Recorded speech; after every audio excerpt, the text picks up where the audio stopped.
All right, we're live. Good morning to the Recovery People podcast, where our subject today is advocating on the insultingly low rates for peer recovery support rates in Texas. My name is Carl Hunter, and I'm the Peer Policy Fellow for Recovery People. Hey everybody, and I'm Jason Howell, Executive Director of Recovery People. I'm so glad that you're tuned in with us today because we're talking really kind of the theme around today's podcast is related to this historic state legislation. Some of you may have heard us talk about it before. HB or House Bill 1486 passed in the 85th Texas Legislative Session. That was back in 2017. And what the bill does is it directs Texas Health and Human Services Commission to create a Medicaid benefit for peer support services. This is for eligible individuals with mental health conditions and or substance use issues. Hey, Jason, is today so much about the bill, or is it more about advocacy? You know, you're right. So this is really about advocacy and strengthening our voice as recovery people around this particular bill. The bill is important, but it's really kind of us as a community coming together and advocating. So thanks for that. Giving our audience kind of perspective of everything. So we talked about this bill that passed in 2017 during the 85th legislative session. It passed unanimously or unopposed through both the House and the Senate, and it was signed by the governor into law. From there, a work group was formed with a lot of different stakeholders that helped develop the rules, like how is this going to be administratively implemented. And then, so that's kind of happened in the early part of 2018. And kind of right now, this morning, I came fresh from testifying at the rules hearing. So the rules and the rates goes through two separate processes. And so this morning was the hearing on the rules process, but October 17th is the rate hearing. And I think that they published the rates. As you could tell from the title of this podcast, it was kind of insultingly low rates. So there's a call for action for all those that have been working on this really important bill for this whole time. If we can't get the rates to where they need to be, then this might have all been for nothing. Hey, Jason, yeah. Why are the rates important? Well, the rates is kind of like what people get paid for delivering the service. So it's kind of like, all right, so if I provide you with peer support services, what is Medicaid going to pay for that? And if it's too low, then providers are going to say, well, I can't provide that. I can't hire people, have all the kind of infrastructure to deliver that service, pay somebody a living wage, and get reimbursed. Organizations can't lose money, and that is what this low rate potentially is setting organizations up to do. So fingers crossed. I mean, everything is moving towards this January 1st, 2019 date, because that's when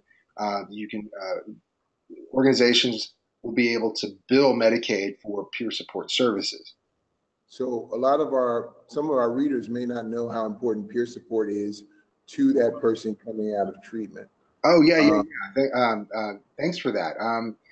So we're talking about peer recovery support services.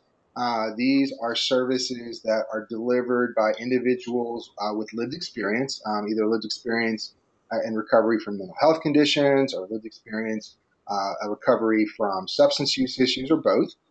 And then they have been trained on respective curriculums and taken a test and gotten a certification to provide these certified peer support services.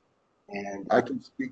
Yeah. Well, I'm sorry for interrupting, but I can speak to how important they are. I mean, I'm a person in sustained long-term recovery, but in the beginning, peer support was important to me because I came out of rehab not knowing what to do.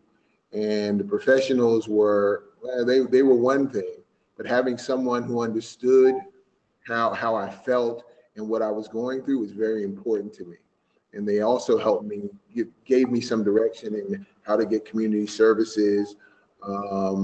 They provided opportunities, rides when I needed to go somewhere where I didn't have a car or a job. So peer support is very, very important. It was to me in my personal experience.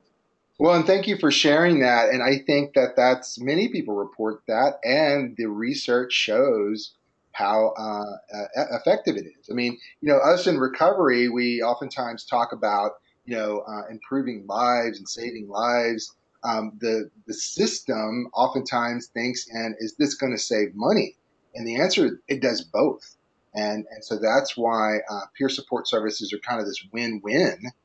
It's helping individuals start and sustain recovery, and it is much more cost effective for the system as a whole.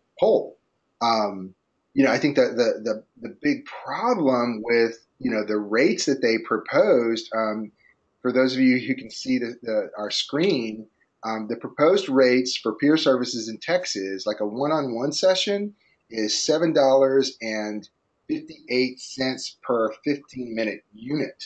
And then a group session, it's only like $1.09 per 15-minute unit. So a group session, that is, say if you have an hour group, that is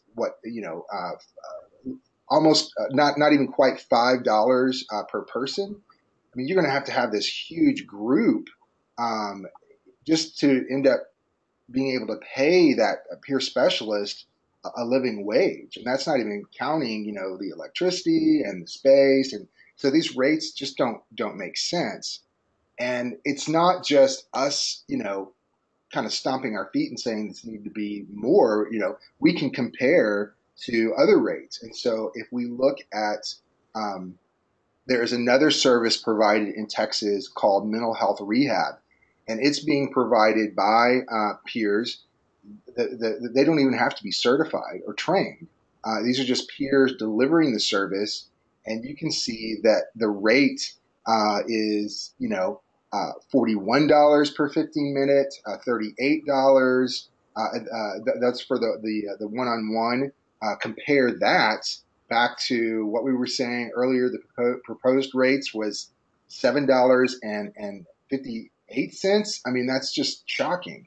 And so Jason, I'm sorry for interrupting. So you're telling me that a peer recovery coach who has to go through certification classes and do so many hours of service work before they get their full certification, they only make $7 an hour. So a person who does not have to go through all of that training can make potentially more money than someone who did?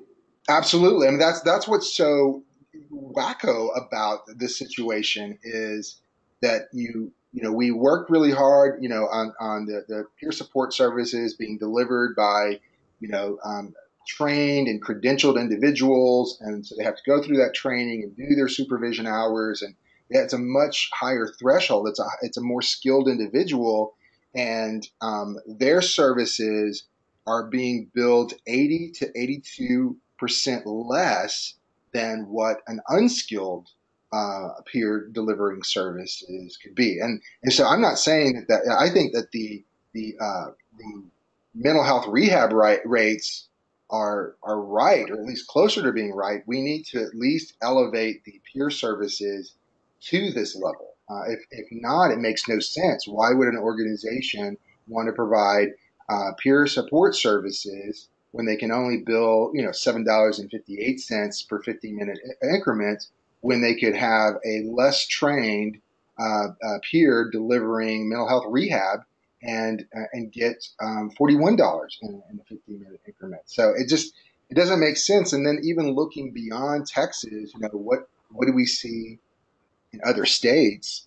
Again, the rates are much higher. That's true in Ohio, Nebraska, Oregon, Georgia.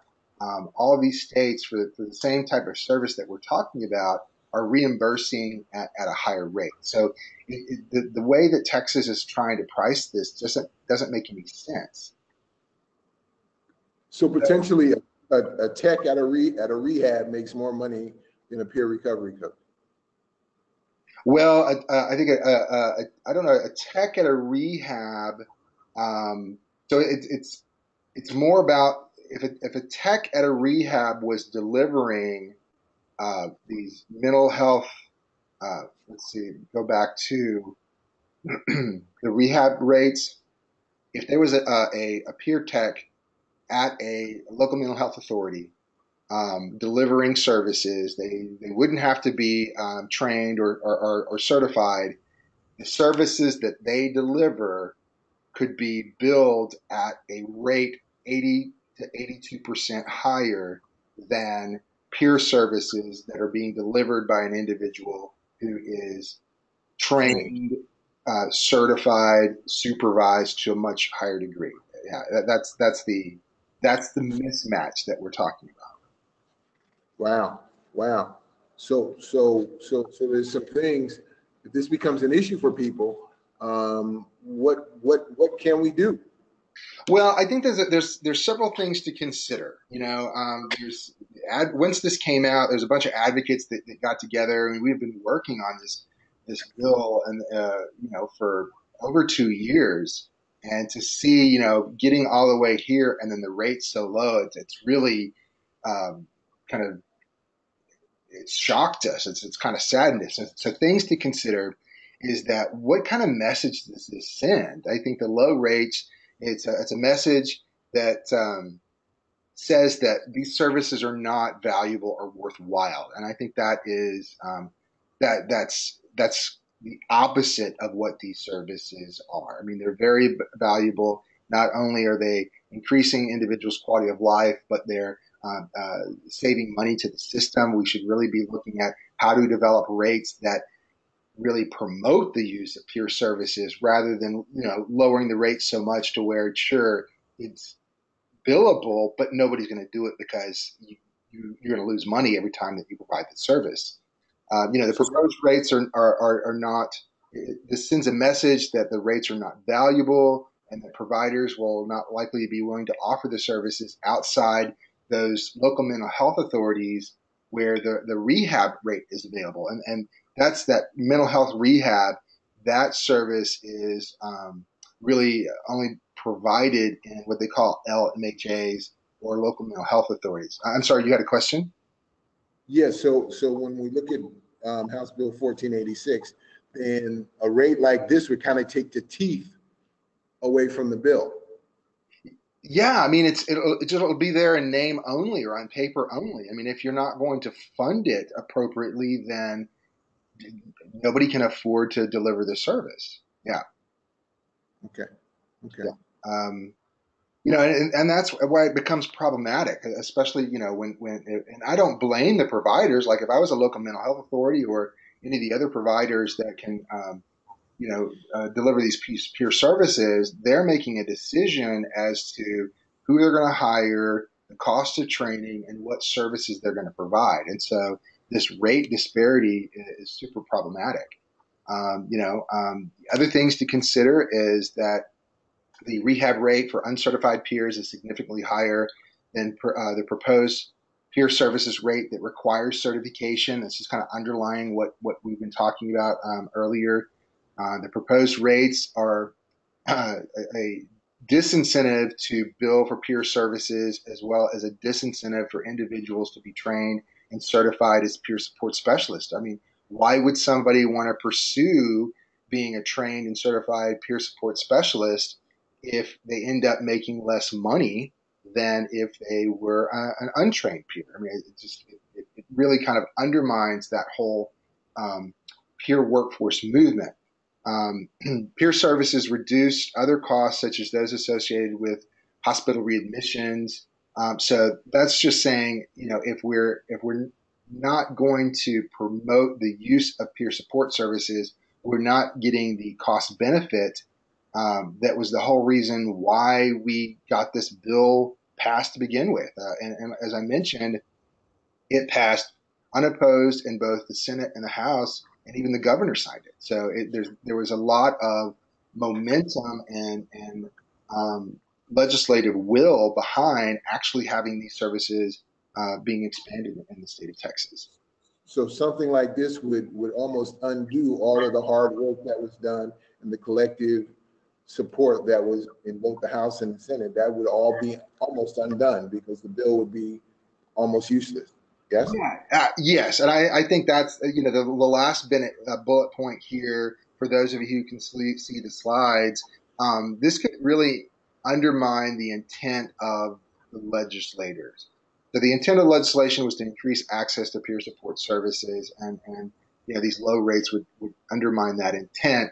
And if we roll back in history, I mean, we've been talking about having these peer support services being implemented for a long time. And at one time, Health and Human Services thought about doing it, and then they came to us and said, no, we won't do it unless we get directed through legislation to do this. And so there was some hesitancy by HHSC to implement this.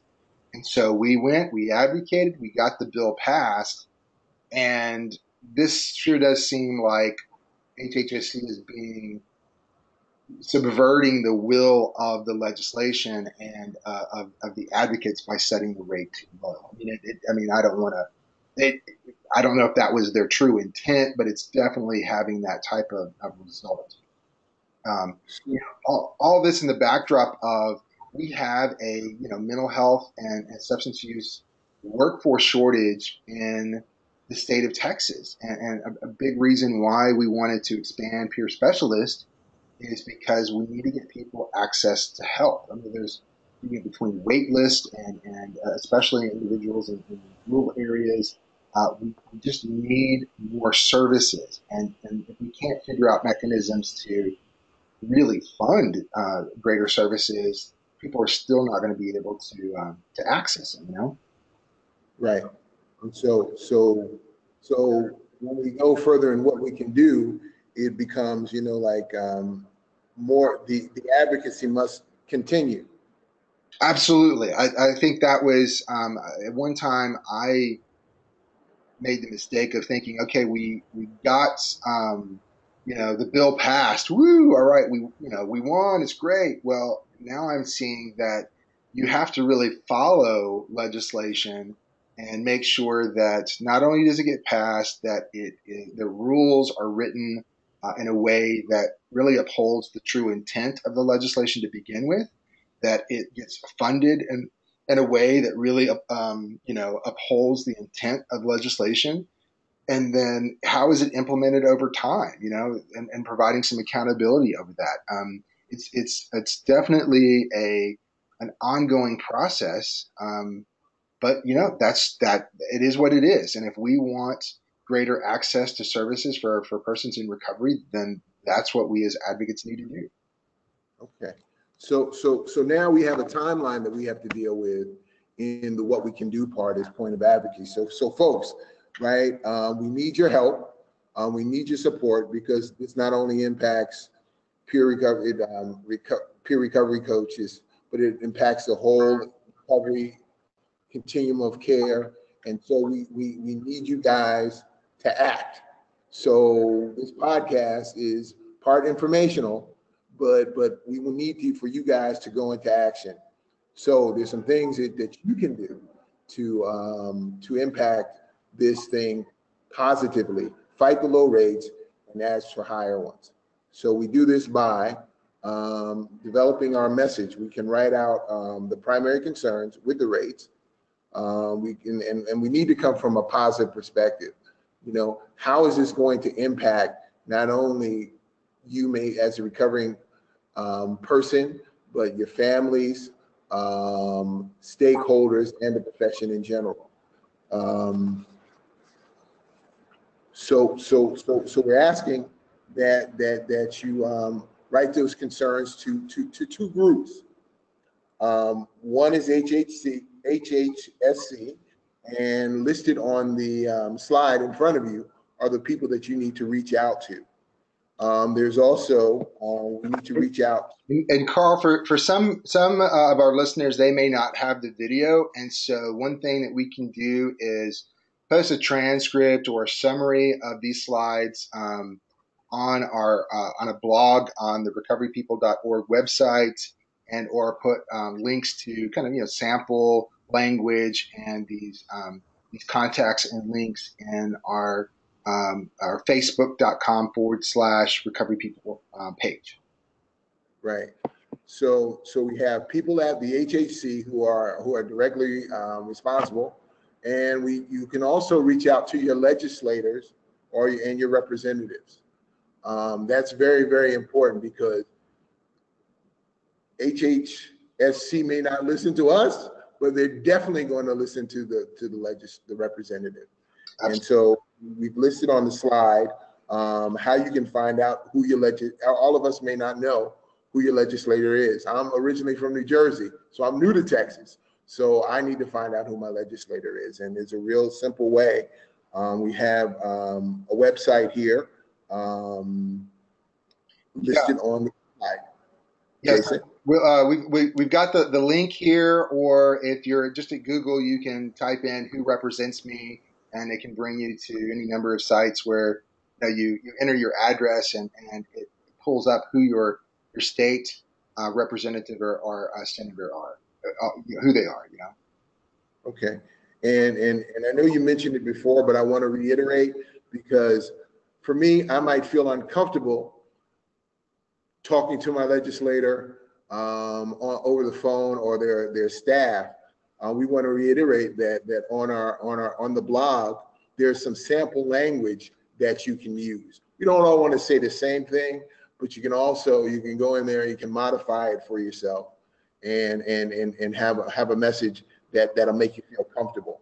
Because I for one felt uncomfortable doing it, but with the sample language, it makes it easy for me to fill in the blanks. Yeah.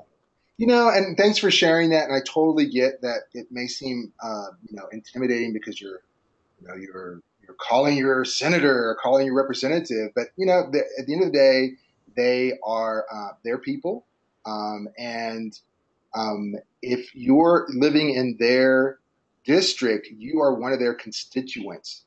They want to hear from you. There's somebody on their staff that responds to constituent concerns. I think finding out who that staff person is, telling them that your interest in mental health and substance use recovery, and kind of establish that relationship with them. And as far as this particular topic, man, I have them call or reach out to HHSC and echo your concerns, ask questions. And then you can even say, can you tell me what HHSC's response was, so that we can all kind of report back and see, get on the same page. Are they hearing us, or what are their pushbacks? And again, all this needs to be done before October 17th. Is there anything else? There's some other things that we can do. We can tell other people about what's going on also. Absolutely, man. Tell two friends. In recovery, we herd together. So, there are, let other people know, raise awareness, and empower them as well. Okay. And there's a hearing on the 17th. Where's the hearing go to? Well, it's listed here, but there's not, everybody may not know where the Brown Healy Public Hearing Room is. Yeah. So I was just there this morning testifying on the rules part of this. So it is in Austin, off Lamar, right there by the Triangle. So it is going to be north of, on Lamar, north of 45th. And it's, interestingly enough, it's a big brown building, multi-story building.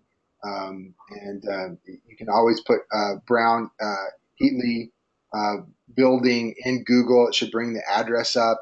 And we can also put the actual address on our blog and also on our Facebook Recovery People page. And yeah, I think, we're hoping to get, I don't know, 50, 100 people at the hearing, because that's the only way that they'll take notice that Okay. these rates that are unacceptable, they need to be raised. And folks, if you need, if you really want to have a real treat, you can come and see me testify, because I'll be doing another public testimony that particular day, to advocate for higher rates. So for more information, go to recoverypeople.org. You can get us up on Facebook, you can get us up on Twitter. But if you really don't feel like using those, you can also contact me, carl.hunter@recoverypeople.org. Cool. Thanks, Carl, for doing this with me today, and thank you to all the listeners for having a passion around peer support services. And please take action. Our voices have power, but we need to use it. Okay, everybody have a nice day on purpose.